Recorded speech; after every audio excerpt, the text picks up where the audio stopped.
Juri, mari kita lihat realita dan juga berhenti berpura-pura untuk membuka mata tentang sistem pendidikan tinggi yang sekarang ini penuh dengan masalah, seperti mahal, sulit dijangkau, dan seringnya tuh nggak relevan sama dunia pekerjaan. Yang hal ini justru membuang-buang waktu dan juga uang kita kalau misalnya kita nggak mulai beralih ke format daring. Pendirian kami simpel, cukup satu, yaitu kami percaya bahwa peralihan permanen pendidikan tingkat tinggi ke format daring itu bukan cuma penyesuaian, tapi ini adalah inovasi besar bagi dunia pendidikan untuk pendidikan yang lebih merata, adil, dan juga jauh berkualitas. Juri, ini adalah mosi dukungan sehingga beban bukti kami cukup dua, yaitu dengan bagaimana bentuk peralihan ini akan terjadi, dan yang kedua adalah mari kita lihat pendidikan tersier era sekarang. Masuk ke dalam beban bukti yang pertama, bagaimana bentuk peralihan ini. Yang pertama, instansi pendidikan dan juga pemerintah sebagai aktor itu bertugas untuk bertanggung jawab merancang proses transisi pembelajaran dari yang pembelajaran format luring ke format daring. Yang kedua, tim transisi harus melihat bagaimana kebutuhan sarana prasarana yang mendukung pembelajaran di daerah-daerah terpencil seperti daerah 3T misalnya. Apakah internet di sana aman? Apakah laptop ataupun komputer untuk menunjang dosen-dosen ataupun peserta didik ataupun mahasiswa itu tersedia? Dan bagaimana tindak lanjutnya jika sarana prasarana mereka itu tidak terpenuhi? Yang pertama, memberikan subsidi ataupun bantuan perangkat ke daerah 3T. Bagaimana ataupun dari mana sumber kita untuk mendapatkan subsidi perangkat ke daerah 3T? Kita bisa bekerja sama dengan perusahaan-perusahaan iptek ataupun teknologi yang menjual laptop ataupun komputer sehingga kita bisa mendapatkan harga yang lebih murah dan kita bisa mensubsidi mahasiswa-mahasiswa yang nggak mampu buat beli laptop. Atau yang kedua, kita memperbaiki akses internet ke daerah 3T dengan bekerja sama dengan perusahaan iptek. Kita tahu kalau misalnya di daerah 3T itu akses internet itu susah dan mahasiswa tuh bahkan harus merantau ke perkotaan buat nyari akses internet. Setelah sarana prasarana itu terpenuhi, kita bisa mulai dengan masa percobaan. Pembelajaran dengan format daring akan mulai dicoba di perkotaan dulu. Kenapa saya bilang perkotaan dulu? Karena di perkotaan semuanya sudah stabil dan kita hanya memastikan semuanya itu aman. Dan kita bisa mencoba memprediksi apakah jika diterapkan di daerah 3T, masalah apa yang akan muncul dan bagaimana cara kita untuk menyelesaikan masalah tersebut. Atau yang terakhir, transisi secara permanen. Jika di masa percobaan semuanya sudah stabil ataupun sudah baik secara jaringan, media ajar yang sudah digitalisasi, tenaga pendidik dan juga mahasiswa itu sudah siap, transisi permanen ini mulai diterapkan. Masuk ke dalam yang kedua, mari kita lihat kualitas pendidikan tersier di era sekarang. Juri, saya adalah anak yang gak pinter-pinter banget, tapi saya tetap mau buat lanjut kuliah. Namun ketika saya melihat uang gedung suatu kampus, yang gedungnya sangat menjulang tinggi, bagus, dan luas, saya harus mengurungkan mimpi saya untuk kuliah. Juri, mari kita lihat beberapa permasalahan yang muncul di sistem pendidikan tersier yang tim oposisi inginkan karena mereka tidak mau mengalihkan format luring ke format daring. Permasalahan yang terjadi yang pertama adalah mahal. Melihat status quo, uang gedung kampus yang menjulang tinggi itu pasti butuh banyak uang dan pemerintah nggak akan mungkin buat menutupi pembangunan kampus semahal itu dan pasti uangnya itu diambil dari mahasiswa. Apa yang akan terjadi?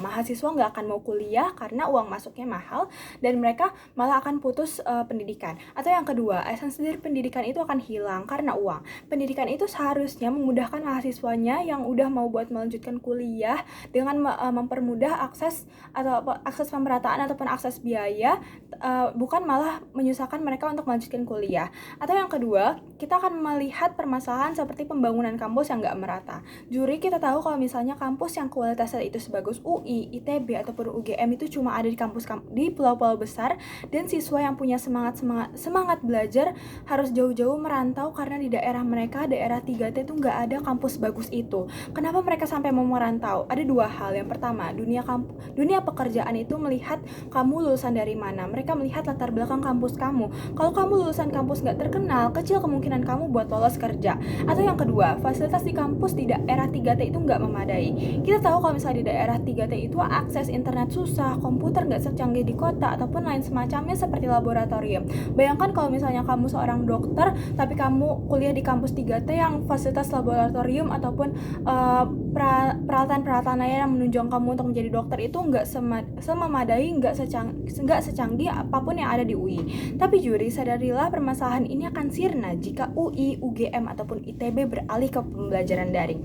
Masuk ke dalam argumentasi kami. Ada dua argumentasi kami. Yang pertama, kenapa pembelajaran daring itu bisa menjawab semua permasalahan, dan yang kedua adalah bagaimana dan yang kedua adalah kenapa ini lebih baik. Mari kita masuk ke dalam argumentasi yang pertama. Mari kita lihat juri, pembelajaran daring itu yang pertama adalah mudah diakses.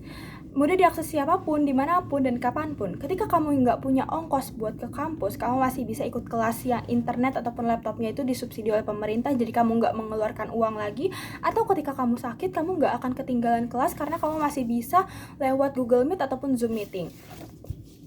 Lalu yang kedua, pembelajaran akan semakin modern dan juga menjangkau semua aspek. Ketika saya mengatakan kalau kampus bagus UI akan beralih ke format daring, itu akan menjawab semua permasalahan, ini prosesnya.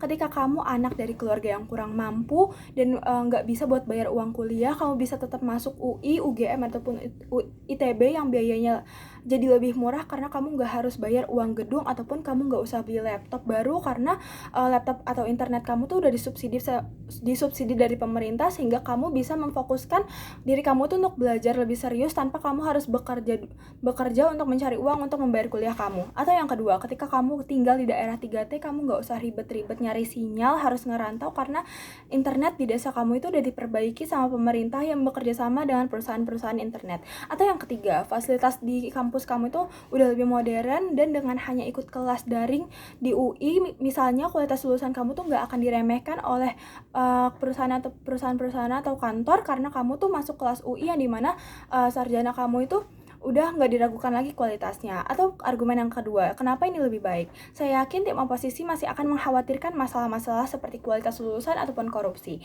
Masuk ke dalam masalah yang pertama, kualitas lulusan. Mereka mungkin mengkhawatirkan karena kalau misalnya pelajaran daring itu nggak ada dosen yang mengawasi atau nggak ada teman-teman, mereka akan mudah untuk nyontek ataupun mudah pakai AI.